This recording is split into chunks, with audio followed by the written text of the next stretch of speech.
Fala pessoal, tudo bem? Lucas falando aqui. E no vídeo de história de hoje, a gente vai continuar abordando a temática de história do Brasil que a gente iniciou lá na nossa aula ao vivo no dia 5 de outubro. Eu lembro a vocês que naquele dia a gente começou a falar sobre o período da República Democrática, fase da história republicana do Brasil, que vai dos anos de 1945 até 1964. Naquela aula, a gente abordou sobre os governos do Dutra, que vai de 1946 até 1951, e terminamos falando sobre o governo do Vargas, o governo democrático de Vargas, que vai de 1951 até 1954, quando ele morre. Hoje, na nossa aula gravada aqui, a gente vai falar sobre o governo do JK, o governo do Jânio e o início, a subida de João Goulart ao poder, beleza? Então, a gente não vai explorar efetivamente o governo do João Goulart. A gente só vai falar sobre o processo que leva o João Goulart ao poder. Tranquilo? Então, dito isto, feita essa apresentação, acho que a gente já pode começar o nosso conteúdo de hoje. E aí, mais uma vez, como sempre alerto vocês, não deixem de pegar o caderno e fazer as suas anotações, que vai ser extremamente importante. Então, vamos lá, galera. Vamos começar a falar o nosso conteúdo de hoje efetivamente. A primeira coisa que a gente tem que falar é sobre a morte do Getúlio Vargas e as eleições de 1955. Por que a gente tem que falar isso, gente? Vamos lá. Em 24 de agosto de 1954, o Getúlio Vargas ele vai se matar, como a gente já bem falou na nossa aula ao vivo. E aí, quem vai assumir no seu lugar é o seu vice-presidente, que naquele momento era o Café Filho. E assim que ele assume, ele começa a implementar um gabinete udenista, ou seja, um gabinete que tinha políticos que faziam parte da UDN. Basicamente, eles eram da UDN. Então, a gente já começa a observar que esse governo do Café Filho é um tanto diferente dos objetivos, das práticas políticas que o Getúlio Vargas adotava. Por quê? O Getúlio Vargas não fazia parte da UDN. Inclusive, a UDN era uma opositora ao governo de Getúlio Vargas. Mesmo assim, a gente começa a notar que novas eleições são convocadas para um ano depois da morte do Getúlio Vargas. E aí, o que a gente vai notar? Nessas eleições que são convocadas, o primeiro candidato que a gente tem é nada mais, nada menos que a figura do Juscelino Kubitschek, político mineiro e que vinha através da coligação PSD-PTB. Já o segundo candidato, era o Adhemar de Barros, candidato de São Paulo e vinha através da sigla PSP. Ele era um político extremamente populista. O terceiro candidato vem pela UDN, que é o Juarez Távora, militar. E o quarto candidato é o Plínio Salgado, do PRP. Para quem não lembra, o Plínio Salgado era o que fazia parte, o que era o líder da AIB, da Ação Integralista Brasileira, movimento fascista do Brasil durante a década de 1930. Dentro desse processo eleitoral, que tinha esses quatro principais nomes, a gente vai notar que as eleições vão se fazer desta maneira aqui, ó. Primeiro lugar é o JK, com 36% dos votos. Segundo lugar é o Juarez Távora, com 30% dos votos. E o terceiro lugar é o Adhemar de Barros, com 26% dos votos.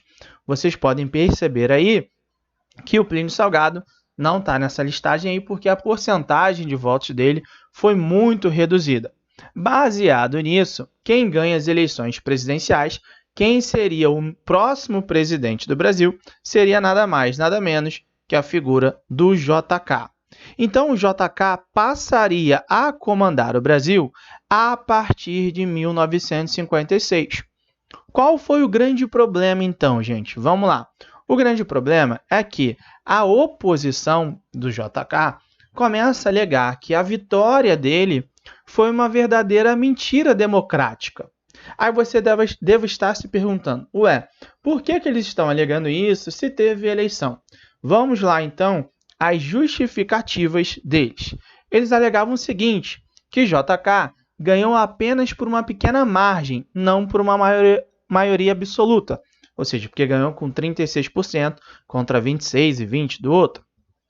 Também alegava que a oposição antigetulista contava com forte apoio dos militares. Então, segundo essa visão, essa vertente, o JK ele não tinha apoio para se manter no poder. E o terceiro ponto que a gente vai anotar, quando a oposição começa a alegar isso e falar que JK não era o verdadeiro presidente e que ainda a oposição tinha um apoio militar, o recado era claro: a gente não vai aceitar o JK como presidente do Brasil e, se necessário, a gente pode dar um golpe militar. Então a oposição já estava mostrando as garras muito claramente. Nesse contexto, dentro das Forças Armadas, havia o general Henrique Teixeira Lott. O Lott, ele, como era apenas um general, e aí por que eu estou dizendo apenas um general? Tá? Porque quem comandava as Forças Armadas no Brasil e quem tinha poder de punir ou não era apenas o presidente naquele momento. Então, como o Teixeira Lott ele era apenas um general, nesse sentido que eu estou colocando, ele não podia punir os golpistas, principalmente os golpistas dentro do setor militar. Quem tinha que fazer isso era o presidente do Brasil, que naquele momento era o Café Filho. Só que qual o problema? O Café Filho ele tem um ataque cardíaco, né? Então ele que assumiu no lugar do Vargas, que havia se matado, tem um ataque cardíaco, e aí o poder passa para o presidente da Câmara dos Deputados, que era a figura do Carlos Luz.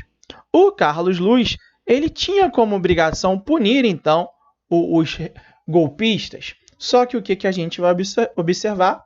O Carlos Luz não faz nada.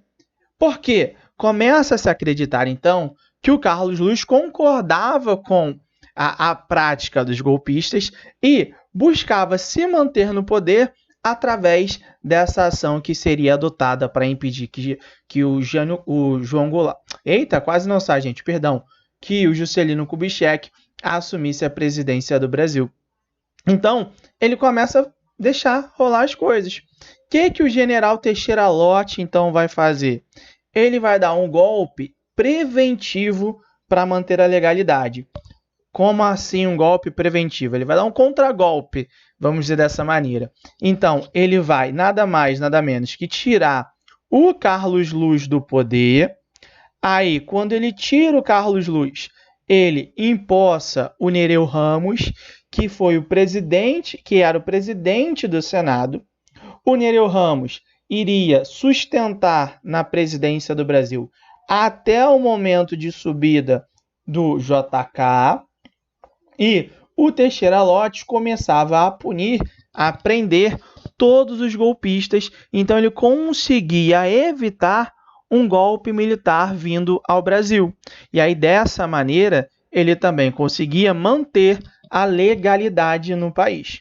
E assim foi feito. O JK assume a presidência do Brasil por volta do ano de 1956. Assim que ele assume a presidência, o que a gente vai observar? Que uma das principais características do seu governo está na questão econômica. A política econômica do governo do JK é marcada pelo plano de metas. Provavelmente, em algum momento, vocês já ouviram que quando a gente fala em economia do JK, economia do governo JK, a gente está abordando, a gente está falando aquela frase dos 50 anos em 5. E é justamente isso. O JK, ele tinha um projeto, ele tinha um planejamento de fazer com que o Brasil, em 5 anos do seu mandato, se desenvolvesse economicamente como fosse em 5. Para isso, ele vai lá e cria um plano de metas, ou seja, cada ano, a um determinado período estabelecido por ele, a economia ela tem que se desenvolver em alguns aspectos X%. Então, ele começa a organizar dessa maneira. Mas, para fazer com que esse plano de metas desse certo, que esse plano de metas chegasse ao êxito esperado, ele começou a criar alguns órgãos para auxiliar. Dentro desses órgãos, a gente vai deixar bem claro aqui, né, as superintendências, e aí eu deixei, né, exemplificado a SUDENE, que era a Superintendência de Desenvolvimento do Nordeste. Então, no Nordeste havia uma Superintendência de Desenvolvimento, no Norte havia uma, no Centro-Oeste havia outra, no Sudeste havia outra, no Sul havia outra. Ou seja, eram órgãos para você conseguir identificar e dar um suporte mais efetivo, mais personalizado, vamos dizer assim, para fazer com que o Brasil se desenvolvesse. A outra questão ali, como eu mostrei para vocês, está o ISEB, que é o Instituto Superior de Estudos Brasileiros, que era um instituto, né, para fazer estudos sobre a economia do Brasil, para fazer com que você conseguisse planejar, criar planos econômicos mais efetivos para as necessidades e para o melhor desenvolvimento do Brasil. E aí, nesse contexto, a gente começa a observar que o plano do JK, de certa forma, vinha dando bastante certo. E vinha dando bastante certo porque a economia, o plano de desenvolvimento dele, foi pautado no que a gente coloca como o tripé econômico do nacional desenvolvimentismo. O que seria essa ideia do nacional desenvolvimentismo? Vamos lá, galera. Quando a gente vai falar em economia, tá? E quando a gente vai falar sobre um projeto de desenvolvimento econômico, a gente pode abordar que o investimento desse projeto pode ser feito a partir de um capital privado internacional, do capital privado nacional e do capital estatal, ou seja, dinheiro público, efetivamente. O que a gente vai notar no plano econômico do JK? A gente vai notar que ele vai utilizar dos 3 capitais para investir no Brasil. Então, indústria de base, quem vai investir é o capital estatal. As indústrias de bens de consumo não duráveis, e aí ramo alimentício, ramo de roupa, essas coisas como um todo, ramo têxtil. O que a gente vai observar? Que quem vai investir é o capital privado nacional. E as indústrias de base de bens, as indústrias de bens duráveis, quem vai investir é o capital internacional. Então, só para recapitular, galera, indústria de base, capital estatal. Bens de consumo não duráveis, capital nacional, privado. E indústria de bens de consumo duráveis, capital privado internacional. Então, a gente começa a ver que a economia brasileira ela vai se desenvolver dessa maneira. E aí, quando ela se desenvolve dessa maneira, a gente vai observar que a produção industrial brasileira cresceu em cerca de 80%. O PIB cresceu em média 7% ao ano. Ou seja, PIB é o Produto Interno Bruto, é a soma de todas as riquezas do país, produzidas no país ao longo de um ano. Então, a gente começa a notar que a economia no governo do JK, pelo menos no início do governo do JK, ela começou e ela conseguiu se desenvolver em larga escala. E aí isso é considerado como grande causador do que a gente denomina como os anos dourados, ou seja, o período de glória do Brasil, né? O período no qual o Brasil ficou marcado como um período de paz, otimismo e esperança. Só para a gente ter noção, o Flamengo ele foi tricampeão carioca nos anos 50.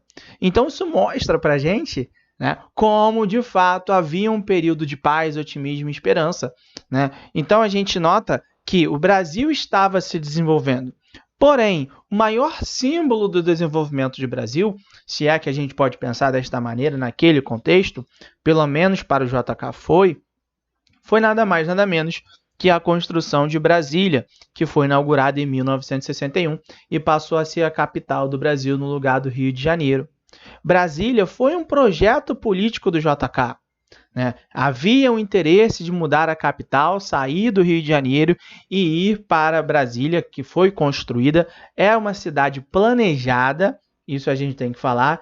E, no momento, o argumento utilizado por JK era de que a capital, no centro do país, iria integrar de uma forma melhor e mais adequada todas as regiões do Brasil.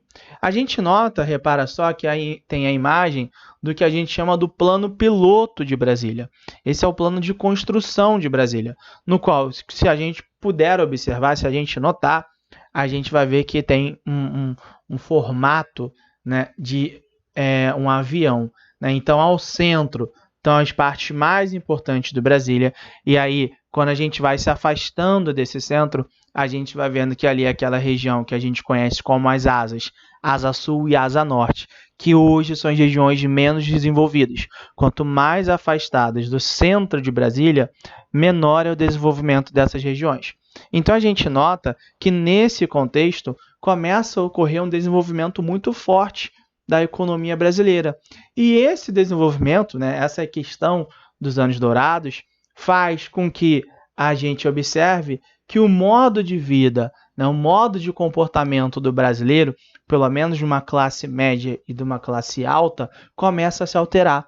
Ao passo que surgem estilos musicais no Brasil que vão representar isso. E é justamente isso que eu vou mostrar para vocês a partir de agora. Porque olha só, ali na imagem, como vocês bem podem ver, ou quem já reconhece ou não, né, ali estão nada mais nada menos que Vinícius de Moraes e Tom Jobim. Vinícius e Tom Jobim, eles são grandes nomes da Bossa Nova. E aí a Bossa Nova é vista como um símbolo do período do JK.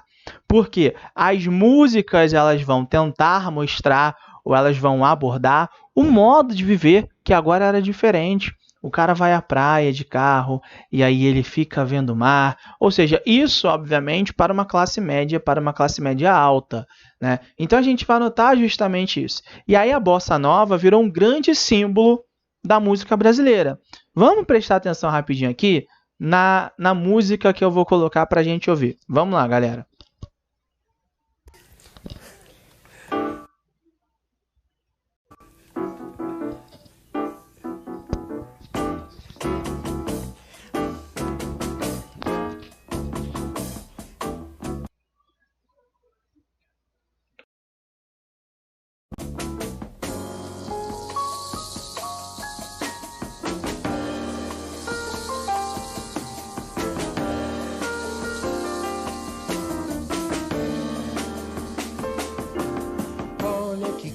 Mais linda, mais cheia de graça, é ela, menina que vem e que passa, um doce balanço caminho do mar.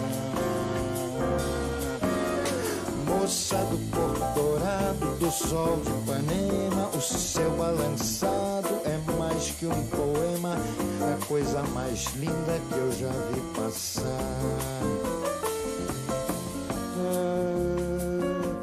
Estou tão sozinho.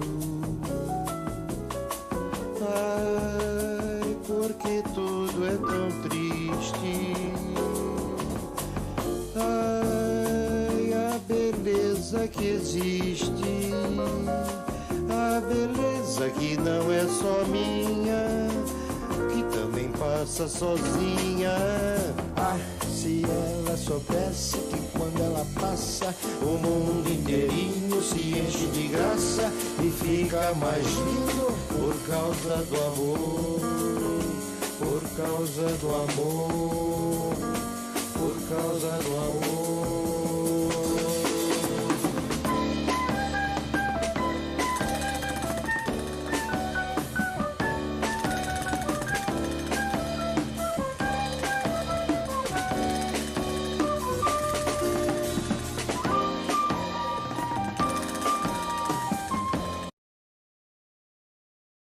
Então, pessoal, o que a gente está vendo ali nessa música é justamente isso que eu comentei com vocês.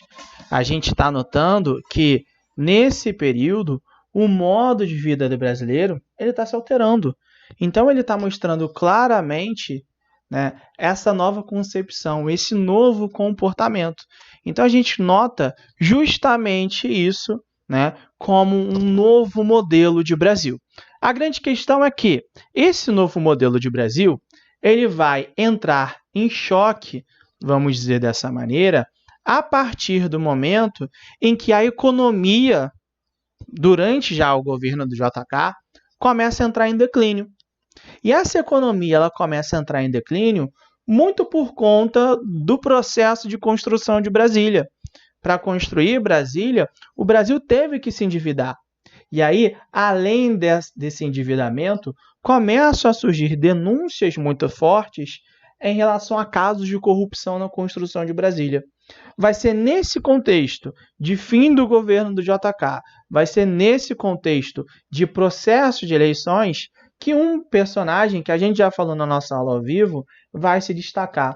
Nada mais, nada menos que a figura do Jânio Quadros, ex-prefeito de São Paulo, que vai ganhar as eleições de 61 e vai começar a comandar o país. Mas antes da gente falar de fato do governo do Jânio Quadros, vamos falar da corrida eleitoral, das eleições que levam o Jânio Quadros ao poder. Os candidatos presidenciais, primeiro, tem a figura do Jânio Quadros, que eu estava falando com vocês, que ele era candidato pelo PTN, ele era apoiado por Carlos Lacerda e pela UDN. Além disso, também tem a figura do marechal, já passou a ser marechal, Henrique Teixeira Lott, do PSD e apoiado pelo PTB, e aí ele seria, de certa forma, o herdeiro natural do JK, porque fazia parte da coligação, e também tem a figura do Adhemar de Barros, mais uma vez, né, candidato pelo PSP e que vinha baseado em uma ideologia populista. Dentro desse processo eleitoral, por mais que fosse o candidato natural e o favorito a ganhar aquelas eleições, o Teixeira Lott ele fez uma campanha eleitoral horrível. Por isso, e se aproveitando, né, de todo esse prejuízo causado por Teixeira Lott, Jânio Quadros ele vai conseguir se eleger presidente do Brasil. E aí reparem, o Jânio Quadros tem 48% dos votos, o Teixeira Lott conseguiu 28% e o Adhemar de Barros conseguiu 23%. Naquela campanha eleitoral, o Jânio Quadros começou a utilizar e utilizou em larga escala o lema e o slogan de que ele iria varrer a corrupção no Brasil. Não à toa vem aquela ideia do varre, varre, varre, vassourinha, que era a campanha eleitoral dele. Então ele se apega, vamos dizer assim, a um discurso extremamente anticorrupção, a um discurso extremamente moralista. E aí isso vai fazer com que a população passe a apoiar ele, né? Porque em diversos momentos da campanha eleitoral, para se mostrar como um candidato popular, ele chegava a tirar pão com mortadela e comia, há também, né, denúncias, entre aspas, de que ele tacava talco no paletó dele para parecer que era caspa, então dizer que era popular. Então a gente começa a observar que essas coisas vão surgir. E aí o Jânio Quadros então consegue se eleger a partir do apoio popular dentro desse processo eleitoral. Sendo que, quando o Jânio Quadros começa a governar o Brasil, o governo dele é um completo desastre de apenas 8 meses. Por quê? Ao longo da maior parte do seu governo, ele vai se ocupar de questões desproporcionais ao cargo. Por exemplo, ele vai proibir a rinha de galo, ele vai proibir o uso de biquíni nas praias, ele vai proibir... Naquele contexto, naquela época, o Brasil estava passando por uma crise econômica gigantesca, muitas pessoas estavam vivendo com fome, e ele começa a se preocupar justamente de todas essas questões que governos estaduais, governos municipais poderiam fazer, né? Poderiam perfeitamente fazer e era possível de fazer. E aí algumas dessas medidas aqui são absurdas. Por exemplo, o uso de biquíni. Ele proíbe, gente, o uso de biquíni em praia, né? Essa medida ela é tão fora do comum, ela é tão absurda, que a gente vai notar que até hoje ela é alvo de meme, como esse aqui que eu vou mostrar a vocês. Repara, uma pessoa no Twitter botou assim: quem disse que loira não pode usar biquíni? Aí postou foto dela com biquíni. E aí a pessoa vai lá e responde em cima: Jânio Quadros. Porque o Jânio Quadros de fato proibiu. Então, assim, de certa forma, a gente começa a notar que desde o início o governo do Jânio Quadros é um total absurdo. É unanimidade. Porque ele vai conseguir desagradar tanto a galera da esquerda quanto a galera da direita. E aí, isso vai ficando cada vez mais claro, né, quando ele adota uma política externa independente, o que a gente chama de PEI. O que seria essa política externa independente?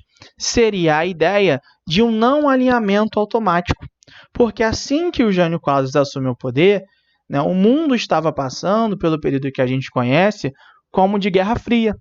Então, surgia como necessidade, era importante ou não, né, você definir em qual lado você estava. Então, geralmente se entendia com muita força que se você não estivesse do lado dos Estados Unidos, você estava do lado da União Soviética. Então, começava a surgir justamente isso. De certa forma, a política externa do Jânio Quadros é uma política externa boa, se a gente parar para pensar. Por quê? Ele buscava sempre as melhores condições para o país. No entanto, ele estava no auge da Guerra Fria. Então, aquilo ali foi, né, observado de uma forma um tanto errada. Ainda mais que a gente vai notar que os Estados Unidos estavam fazendo uma pressão fora do comum para os países da América Latina não se alinharem ou não tivessem qualquer tipo de relação com a União Soviética, com um país socialista. E aí vai ser nesse contexto que, por exemplo, o Jânio Quadros vai visitar Cuba, que já havia se tornado um país socialista, e vai condecorar Che Guevara com a medalha do Cruzeiro do Sul. Então isso passa a ser visto, principalmente pela direita do Brasil, de que o Brasil estava caminhando a um governo socialista, a um governo de esquerda.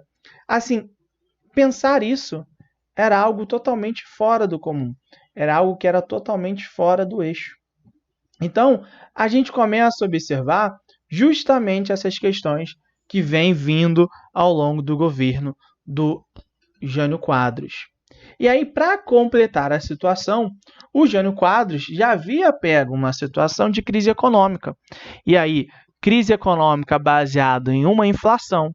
Repara só essa imagem que eu estou colocando aí para vocês, que é a inflação brasileira entre os anos de 1950 até 1969. Eu vou demonstrar aqui onde que era que o Jânio Quadros pegou. Então, repara, quando o Jânio Quadros pega o Brasil, a inflação estava aí na casa de um pouquinho acima dos 40%. E aí, para tentar resolver essa situação, o Jânio ele vai fazer uma política de contenção de gastos e investimentos. Sendo que, quando você faz uma política de contenção de gastos e investimentos, a população mais pobre é que começa a sofrer. Então, o brasileiro ele começou a observar claramente, vivenciar claramente os efeitos dessa crise na qual o Brasil estava passando. E, obviamente, a oposição começa a questionar, começa a colocar a culpa no Jânio Quadros, porque ele não estava conseguindo resolver essa situação. Então, assim, em 8 meses, o Jânio Quadros já começou a ser bastante questionado. Repara que tudo isso que a gente está falando aqui foi ao longo de 8 meses, tá, galera? Então, assim, pouquíssimo tempo em que a gente está observando isso. E aí, para completar, o Jânio ele começa a ficar isolado politicamente. Ele fica sem base política e, se ele não tinha base, ele estava também, obviamente, sem governabilidade. O Carlos Lacerda, aquele mesmo que a gente já falou no governo do Getúlio Vargas, ele para de apoiar o Jânio Quadros e vai para a oposição. A UDN, que apoiou o Jânio Quadros nas eleições, também se opõe ao governo dele por conta da PEI. E aí, mais uma vez, o Carlos Lacerda, em uma atitude contrária aos ritos democráticos, ele faz uma denúncia de que o Jânio Quadros estava organizando uma suposta tentativa de golpe. Isso era algo absurdo de se pensar.